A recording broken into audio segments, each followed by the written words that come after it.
Hey guys, this is Kenny with ScooterDad.com, and today we're going to talk about how to install a Lucky HIC system. While this safety warning is running here, you should know that this video tutorial does not include instructions on how to install a threadless headset or a star nut in your fork. I'll be using a Phoenix fork that is already threaded for SCS or HIC compression. While this video specifically refers to a Lucky HIC system, other HIC systems should be very similar. I recommend that you check out our SCS installation video to see the differences between these two systems. The fork and headset setup are exactly the same.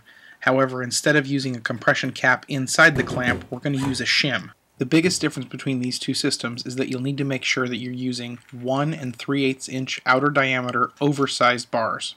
There are 4 main components to your HIC compression system: the shim, the compression bolt, the clamp, and your bars. Notice that our oversized bars have a slit cut in them. That's because, unlike with SCS compression, in HIC compression we actually clamp the bars onto the shim. Drop your compression bolt into the top of the shim so that it dangles inside the shim. Raise your fork until the fork race is positioned against the lower headset bearing. Now push your shim onto the top of the fork and carefully thread your compression bolt into the threads on your fork. The tightness of the compression bolt on the shim will determine the resistance of your headset. If your headset feels sloppy, pull your bars off and tighten your compression bolt. Similarly, if your headset feels too tight, pull your bars off and loosen your compression bolt. Once again, take special notice to see that our oversized bars have a slit cut in them. Slip your clamp over your bars, making sure that the slit in your clamp is aligned with the slit in your bars. If you're having trouble doing this, you can use the penny trick to expand your clamp for easier installation. Depending on how stiff your clamp is, you can either remove the penny before or after you slip your bars onto your shim. I'm removing it before I install my bars because I haven't had any problems fitting these onto the shim. I should mention that the shim we're using here is the Lucky composite shim. We've had the best luck with Lucky shims and Phoenix shims, although people say that other HIC shims work just fine. Let's speed this up a little bit as I'm taking forever with these bolts.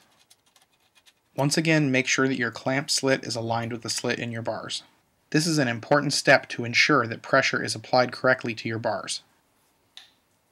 Now we just slip the bars onto your shim, make sure everything is aligned properly, and tighten her up.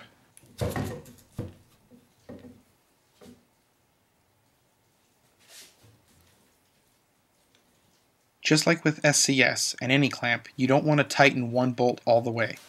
Tighten each bolt a little bit at a time to provide even pressure across the clamp. This will also help prevent binding. Get those bolts snug, but not too tight. You don't want to risk stripping the heads out of your bolts or the threads out of your clamp. And there you have it, your HIC compression system is ready to go. Just don't forget the most important part of any dialed scooter, your ScooterDad sticker. Thanks for watching.